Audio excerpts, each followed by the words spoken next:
SWN news కి స్వాగతం. బ్రిటన్లో ముందుగా హెడ్లైన్స్ చూద్దాం. YSRCP state coordinator Sajjala Ramakrishna Reddy press meet.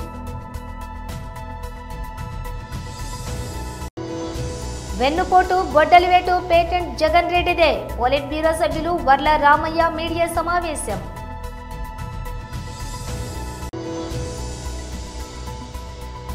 మీడియాతో మాట్లాడుతున్న ఎంపీ మరియు బీజేపీ జాతీయ కార్యవర్గ సభ్యుడు శ్రీ ఈటెల రాజేందర్.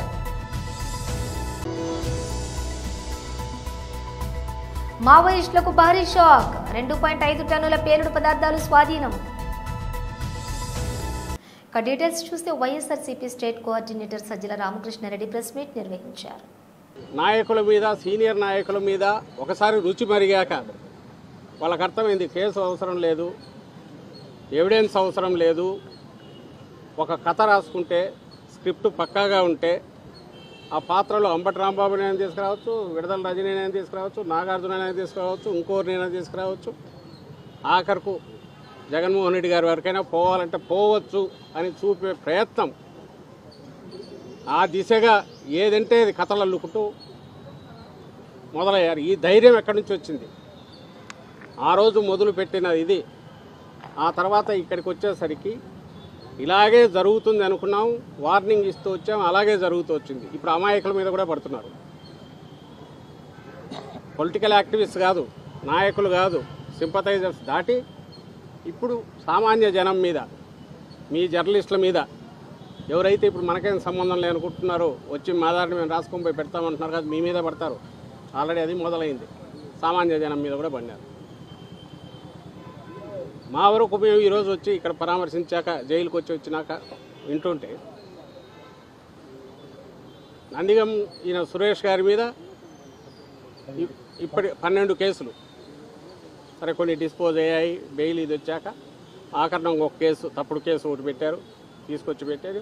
ఈరోజు అది బెయిల్ వస్తుంది, ఇంకోటి తయారవుతోంది అని తెలుస్తోంది ఎక్కడో, అది రావాలి. అలాగే ఇంకోటి ఏదో ఎక్కడో అడ్డగించినాడు అని చెప్పి ఇంకొక కేసు పెట్టారంట. బహుశా ఆ సెక్షన్ ఇది కాకపోవచ్చు. అంటే దాన్ని ఎట్లా బయటికి రాకుండా చూడాలి ఒకసారి వచ్చాక అని. అలాగే తురకా కిషోర్ అని ఆయన మీద 8 కేసులు. వాళ్ళ తమ్ముడికి అసలు సంబంధం లేదు, బెంగళూరులో ఎక్కడ ఉంటాడు, ఆయన మీద 3 కేసులు. ఆయన మున్సిపల్ చైర్పర్సన్గా చేశాడు మాచర్లకు. లేటెస్ట్ వచ్చి ఇంకో రిపోర్టర్ 2 కేసులు అక్కడ పెట్టారు. ఈయన మీద విచిత్రమైంది అంటే కిషోర్ మీద లేటెస్ట్ 2023లో తెలుగుదేశం పార్టీ నాయకుడి ఇంట్లో 30,000 దొంగతనం చేశాడట మున్సిపల్ చైర్పర్సన్. ఆ కేసు నిన్న 28, అంటే ఇది బెయిల్ వచ్చి ఇంకా రిలీజ్ అవుతాడం కాగానే 28వ తేదీ కంప్లైంట్ తీసుకొని 23లో పెట్టే ఇన్సిడెంట్ జరిగిందని 28 మే కంప్లైంట్ తీసుకొని ఇమ్మీడియట్ పీటీ వారెంట్ తీసుకొని అది ఒక కేసు పెట్టేశారు. ఏది దొంగతనం అని 30,000 రూపాయలు మున్సిపల్ చైర్మన్ పై ఇట్లా దొంగతనం చేశారు. అంటే బియాండ్ రీజన్, చెప్పేది నమ్ముతారా లేదా కూడా ఇప్పుడు పట్టించుకోవట్లా, అవసరం లేదు వాళ్లకు. ఇప్పుడు ఇక్కడ వచ్చి మాట్లాడుతుండగానే మీ జోబులో ఇది ఈయన తీసాడనో, అక్కడేదో లాగాడనో, తీసైనా ఇంకో జోబులోంచి ఈయన తీసాడనో కేసు పెట్టేయచ్చు. ఇది 2 ఏళ్ల తర్వాత పెట్టచ్చు, 5 ఏళ్ల తర్వాత పెట్టచ్చు. అంటే మేము 4 ఏళ్ల తర్వాత వచ్చి ఏం చేయొచ్చో ఇప్పుడు చెప్తున్నారు. దానికి దారి ఈరోజు వేస్తున్నారు. వీటి పరాకాష్ట మనం చూస్తే సామాన్య. వెన్నుపోటు గొడ్డలివేటు పేటెంట్ జగన్ రెడ్డిదే. పోలిట్ బ్యూరో సభ్యులు వర్ల రామయ్య మీడియా సమావేశం నిర్వహించారు. సార్, అందరికీ నమస్కారం అండి. గౌరవ జగన్మోహన్ రెడ్డి గారు కడప జిల్లా పులివెందల శాసనసభ్యులు, మాజీ ముఖ్యమంత్రి, ప్రస్తుతం ప్రతిపక్ష హోదాకు కూడా నోచుకోని నాయకుడు. ఆయన ఒక ఫ్రస్ట్రేషన్ వచ్చేసింది ఆయనకి. రేపు 12వ తారీఖుకి సంవత్సరం అవుతుంది చంద్రబాబు నాయుడు గారి ప్రభుత్వం ఏర్పడి. రేపు 4వ తారీఖుకి ఎన్నికల ఫలితాలు వచ్చి అతను పరాజయం పాలై తెలుగుదేశం కూటమి ప్రభుత్వానికి అధికారం ఇచ్చి సంవత్సరం నిండుతుంది. ఈ నేపథ్యంలో అతను అవాకులు చవాకులు పేలుతున్నాడు, అసత్యాలు మాట్లాడుతున్నాడు, అబద్ధాలు మాట్లాడుతున్నాడు, ఇష్టం వచ్చినట్లుగా మాట్లాడుతున్నాడు. అసలే కోతి నిప్పు తొక్కింది, కళ్ళు తాగింది, లేకపోతే కోతి కళ్ళు తాగింది, నిప్పు తొక్కింది, ఏమవుతుంది? ఇష్టం వచ్చినట్లుగా ఆ రకంగా జగన్మోహన్ రెడ్డి గారి పరిస్థితి ఉంది. లేకపోతే ఏమండి, జగన్మోహన్ రెడ్డి గారు రేపు 4వ తారీఖుట వెన్నుపోటు దినాన్ని పాటిస్తాడంట. రాష్ట్ర వ్యాప్తంగా వెన్నుపోటు దినంగా నిర్వహిస్తారట. నేను అడుగుతాను, ఎందుకు సార్ జగన్మోహన్ రెడ్డి గారు, ఏమిటి ఈ వెన్నుపోటు దినం ఏంటి? చంద్రబాబు నాయుడు గారి కూటమి ప్రభుత్వం సంవత్సర కాలంగా ఏమేమి చేస్తుందో మీకు తెలీదా? వెన్నుపోటు దినంగా ఎందుకు మీరు పరిగణిస్తున్నారు? ఏమొచ్చింది మీకు? అంటే ఎలాగ అనిపించింది మీకు? అంటే మీ తాతగారు రాజారెడ్డి గారు అప్పట్లో వెరైటీస్ యజమానిగా ఉన్న నర్సయ్య గారు కదా, ఆయన జింక వెంకట నర్సయ్య గారిని మట్టుబెట్టి ఆ మైండ్ని లాక్కున్న దానికంటే పెద్ద వెన్నుపోటు చేశారా చంద్రబాబు గారు ఈ సంవత్సర కాలంలో? ఎవరికి పొడిచారు ఆయన వెన్నుపోటు? మీకు ఏమైనా పొడిచారు సార్? ఒకసారి వీపు చూసుకోండి. చంద్రబాబు గారు వచ్చి మీకు ఏమైనా పొడిచారా? దొంపదాగా ఏం మాట్లాడతారు? జింకా వెంకట నరసయ్య గారికి మీ తాత వేసిన పోటు కంటే పెద్ద పోటు వేశారు అవునా చంద్రబాబు నాయుడు గారు? పోనీ మీరు మీ తండ్రి ముఖ్యమంత్రితో అడ్డు పెట్టుకొని 1,00,000 కోట్లు ప్రజాధనాన్ని కొల్లగొట్టారే, దానికంటే పెద్ద పూట? మీడియాతో మాట్లాడుతున్న ఎంపీ మరియు బీజేపీ జాతీయ కార్యవర్గ సభ్యులు శ్రీ ఈటెల రాజేందర్ 3 తరాల తెలంగాణ ఉద్యమంలో అసలు బసినటువంటి అమరవీరులకు జోహార్లు అర్పిస్తూ 1952 idli sambar go back city college దగ్గర ఆనాటి ప్రభుత్వ పోలీసులు కాల్పులు జరిపితే 7 మంది విద్యార్థులు చనిపోయినారు. 1969లో యావత్ తెలంగాణ సమాజం మా ఉద్యోగాలు మాకు కావాలి, మాది ఆత్మగౌరవ పోరాటం, మా స్వయం పాలన కావాలని చెప్పి పోరాటం చేస్తే ఆనాడు కేంద్రంలో ఉన్నటువంటి ఇందిరాగాంధీ, ఇక్కడ ఆనాటి కాంగ్రెస్ పార్టీ సర్కార్ బ్రహ్మానంద రెడ్డి గారి నాయకత్వంలో ఆ ఉద్యమాన్ని అంచడానికి పారామిలిటరీ దళాలతో పాటుగా అక్కడక్కడ అనేక రకాల హింస ప్రయోగించి 369 మంది ముక్కుపత్రాన్ని ముద్దుబిడ్డని పొట్టన పెట్టుకున్నారు. ఆ తదనంతరం తెలంగాణ కాంక్షించే వాళ్ళు, మేధావులు ఎక్కడ కూడా తెలంగాణ ఉద్యమ జ్వాలను ఆగకుండా దాన్ని కాపాడుతూ పోయిండ్రు. 2001లో మలిదశ ఉద్యమం స్టార్ట్ అయిన తర్వాత అన్ని పార్టీలు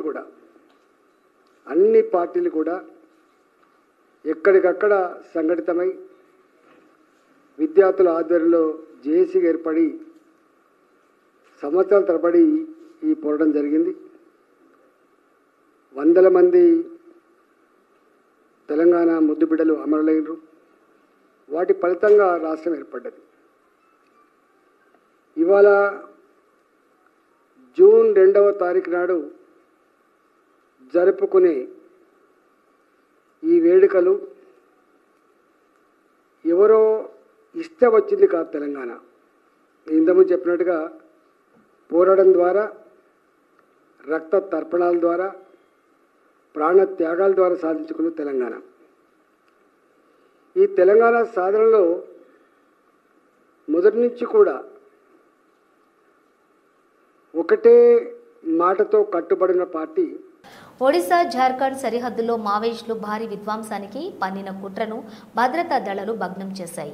మావోయిస్టులు దాచిపెట్టిన సుమారుగా 2.5 టన్నులకు పైగా పేలుడు పదార్థాలను స్వాధీనం చేసుకున్నట్లు ఓ సీనియర్ పోలీస్ అధికారి వెల్లడించారు. ఈ భారీ ఆపరేషన్లో ఒడిశా రాష్ట్ర special operation group, SOG, central reservation police force, Jharkhand elite jaguar force, Sundargarh district volunteer force, డివిఎఫ్కు చెందిన భద్రతా సిబ్బంది పాల్గొన్నారు. ఈ పేలుడు పదార్థాలను ఒక రాతి క్వారీకి తరలిస్తున్న సమయంలో మావోయిస్టులు వాటిని దోచుకున్నారన్న పక్కా సమాచారంతో ఈ ఉమ్మడి ప్రత్యేక ఆపరేషన్ చేపట్టారు. ఈ పేలుడు పదార్థాలు మావోయిస్టుల చేతిలో ఉంటే తీవ్ర కల్లోలం సృష్టించే ప్రమాదం ఉందని భావించిన భద్రతా దళాలు మే 28వ తేదీన ఈ సెర్చింగ్ ఆపరేషన్ను ప్రారంభించాయి. 5 రోజుల పాటు అటవీ ప్రాంతంలో జల్లెడ పట్టిన బలగాలు చివరకు మావోయిస్టులు రహస్యంగా నిల్వ ఉంచిన 2.5 టన్నుల పేలుడు పదార్థాలను గుర్తించి స్వాధీనం చేసుకున్నారు. అయితే ఈ సెర్చింగ్ ఆపరేషన్ సమయంలోని భద్రతా దళాలకు మావోయిస్టులు ఎవరు కూడా తారసపడలేదు. దీంతో ఎటువంటి ఎదురు కాల్పులు జరగకుండానే ఈ ఆపరేషన్ ప్రశాంతంగా ముగిసింది. స్వాధీనం చేసుకున్న పేలుడు పదార్థాలను భారీ భద్రతా నడుమ సురక్షిత ప్రాంతాలకు తరలించినట్లు అధికారులు తెలిపారు. తెలంగాణ ఆవిర్భావ దినోత్సవ వేడుకలను రామగుండం పోలీస్ కమిషనరేట్ ఆవరణలో ఘనంగా నిర్వహించారు. రామగుండం పోలీస్ కమిషనర్ అమర్ కిషోర్ ఝా పోలీసుల గౌరవ వందనాన్ని స్వీకరించిన అనంతరం జాతీయ జెండాను ఆవిష్కరించారు. ప్రత్యేక తెలంగాణలో పోలీస్ వ్యవస్థలో సమూల మార్పులను తీసుకుని వచ్చి ప్రజలకు చేరువయ్యాయని సిపి సంతోషం వ్యక్తం చేశారు. తెలంగాణను గంజాయి రహిత రాష్ట్రంగా తీర్చిదిద్ది యువతకు బంగారు భవిష్యత్తును అందించడంలో సఫలమయ్యామన్నారు.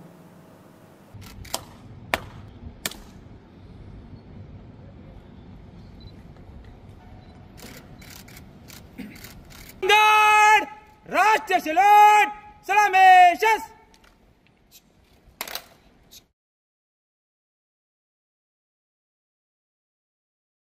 सॉरी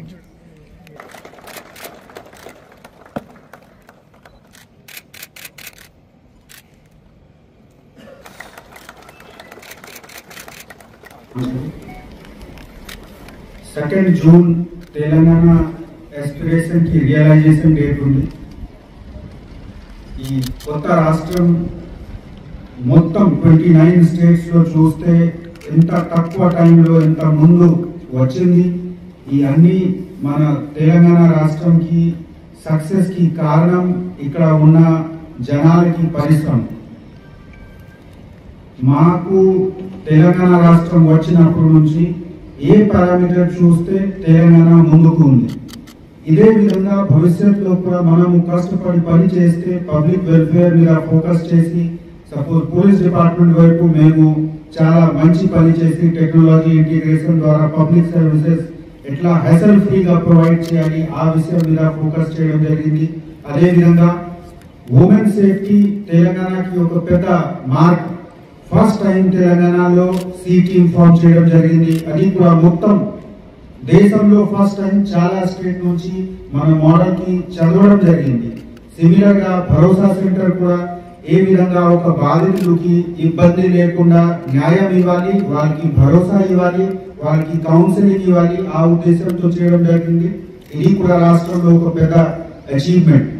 సో ఇదే విధంగా మన రాష్ట్రంలో ఎక్కడ కూడా అసాంఘిక ఎక్స్ట్రీమిస్ట్ లేకపోతే టెర్రరిస్ట్ యాక్టివిటీస్ లేకుండా పీస్ఫుల్ గా 10 సంవత్సరం 11 ఇయర్స్ నుంచి మనము సిస్టమ్ నడిపిస్తున్నాము.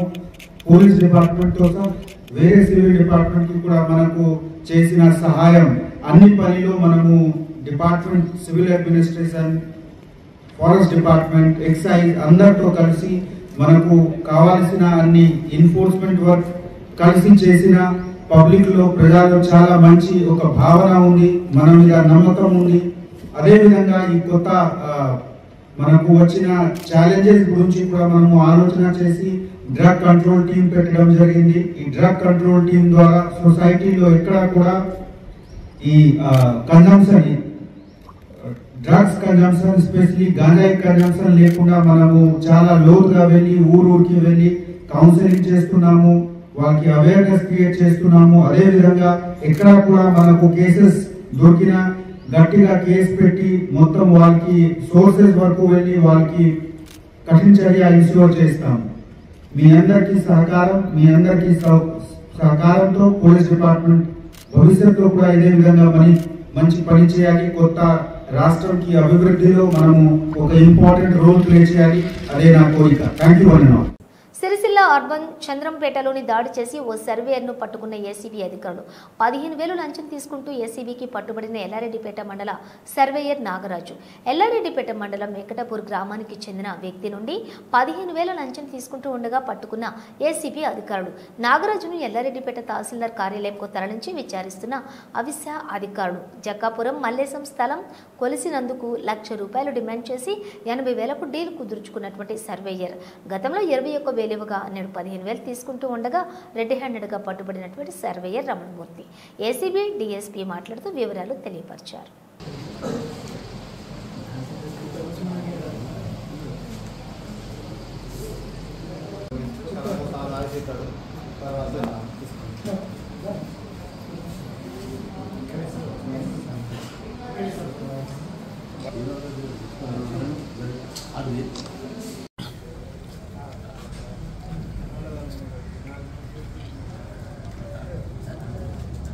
ఈరోజు ఉదయము 12 గంటల ప్రాంతంలో సిరిసిల్ల పట్టణంలో ఎల్లారెడ్డిపేట మండల సర్వేయర్ గారు మల్లోజీ నాగరాజు గారు బాధితుడి దగ్గర నుంచి 15,000 లంచం స్వీకరిస్తూ రెడ్ హ్యాండెడ్గా ఏసీబీకి పట్టుబడడం జరిగింది. బాధితుడైన జకపురం మల్లేశం 2 నెలల క్రితము survey numbers 476 E and G 2 survey నెంబర్లలో ఉన్న తన 6 గుంటల భూమిని సర్వే చేయించుకున్నాడు. ఆ సమయంలో ఆ భూమి వెంకటాపురం నివాసి వెంకటాపురం గ్రామ శివారు ఉన్న భూమి అది. ఆ సర్వే సమయంలో 20,000 ఇస్తే కానీ సర్వే చేయలేదు. ఆయన 20,000 తీసుకున్నారు. 2 నెలల నుంచి తిప్పుతున్నాడు. 80,000 ఇంక ఇవ్వాలా, ఇస్తే అంటే మొత్తం ₹1,00,000 80,000 ఇస్తేనే ఆ పంచనామా కాపీ ఇస్తా అని చెప్పి తిప్పుతున్నాడు. తిప్పితే ఇక గత్యంతరం లేక ఏసీబీని ఆశ్రయించాడు. ఈరోజు అతను 15,000 అడ్వాన్స్గా ఆ 80,000లో పార్ట్ పేమెంట్ అంటే అడ్వాన్స్గా మిగిలిన తర్వాత ఇస్తాను రిపోర్ట్ తయారు చేసి పెట్టమని చెప్పేసి 15,000 ఇచ్చి ఏసీబీకి పట్టించడం జరిగింది. ఎవరైనా సరే ఏసీబీకి ఏదైనా ఎటువంటి ఫిర్యాదులు ఉన్నా కూడా టోల్ ఫ్రీ నెంబర్ 1064కి లేదా వాట్సాప్ నెంబర్ 9440446106కి లేదా ఏసీబీ తెలంగాణ పేరు మీద ట్విట్టర్ మరియు ఫేస్బుక్లలో కూడా ఫిర్యాదులు ఇవ్వవచ్చు. ఎటువంటి ఫిర్యాదులు ఇచ్చినా కూడా వాటి మీద ఎంక్వైరీ చేసి యాక్షన్ తీసుకోవడం జరుగుతుంది. ఈరోజు ఇప్పుడు పట్టుబడ్డ నాగరాజు మండల సర్వేయర్ ఎల్లారెడ్డిపేట గారిని విచారణిస్తున్నప్పుడు విచారణ తర్వాత ఈయనని కరీంనగర్ ప్రత్యేక ఏసీబీ కోర్టులో రిమాండ్ నిమిత్తం హాజరుపరచడం జరుగుతుంది. సోషల్ మీడియాలో తన గ్లామర్ షోతో పాటు అప్పుడప్పుడు వివాదాస్పద ఇంటర్వ్యూలతో వార్తల్లో నిలిచిన నటి అషు రెడ్డి మరోసారి అందరి దృష్టిని ఆకర్షించారు. జూనియర్ సమంతగా పేరు తెచ్చుకున్న ఈమె ఇటీవల అసోంలోని ప్రఖ్యాత కామాఖ్యాదేవి ఆలయాన్ని సందర్శించారు. ఈ సందర్భంగా ప్రముఖ జ్యోతిషుడు వేణుస్వామితో కలిసి ఆమె ప్రత్యేక పూజలు నిర్వహించడం ఇప్పుడు చర్చనీయాంశంగా మారింది. Big boss season 3 big boss non stop షోలతో తెలుగు ప్రేక్షకులకు దగ్గరైన అషు రెడ్డి పలు టీవీ కార్యక్రమాలు, సినిమాలు, వెబ్ సిరీస్లతో బిజీగా ఉంటున్నారు. సోషల్ మీడియాలో యాక్టివ్గా ఉండే ఈమె తరచూ తన ఫోటోలు, వీడియోలను పంచుకుంటూ అభిమానులతో టచ్లో ఉంటారు. రామ్ గోపాల్ వర్మతో చేసిన ఓ ఇంటర్వ్యూ అప్పట్లో పెద్ద దుమారమే రేపింది. అయితే గ్లామర్ ప్రపంచంలో ఉన్నప్పటికీ అషు రెడ్డికి దైవ చింతన కూడా ఎక్కువే అనిపిస్తోంది. గతంలో కూడా పలుమార్లు వేణుస్వామిని కలిసి పూజలు చేయించుకున్న సందర్భాలు ఉన్నాయి.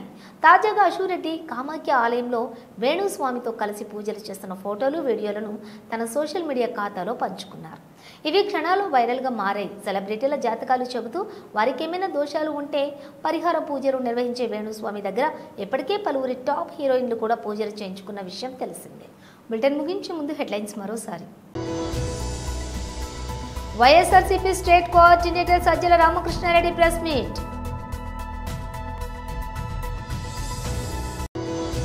వెన్నుపోటు గొడ్డలివేటు పేటెంట్ జగన్ రెడ్డిదే. పొలిట్ బ్యూరో సభ్యులు వర్ల రామయ్య మీడియా సమావేశం.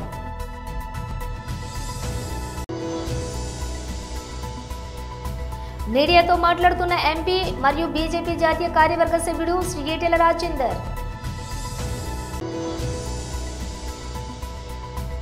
మావోయిస్టులకు భారీ షాక్. 2.5 టన్నుల పేలుడు పదార్థాలు స్వాధీనం. ఇవి బులెటిన్ విశేషాలు. మరో బులెటిన్తో మళ్ళీ కలుద్దాం.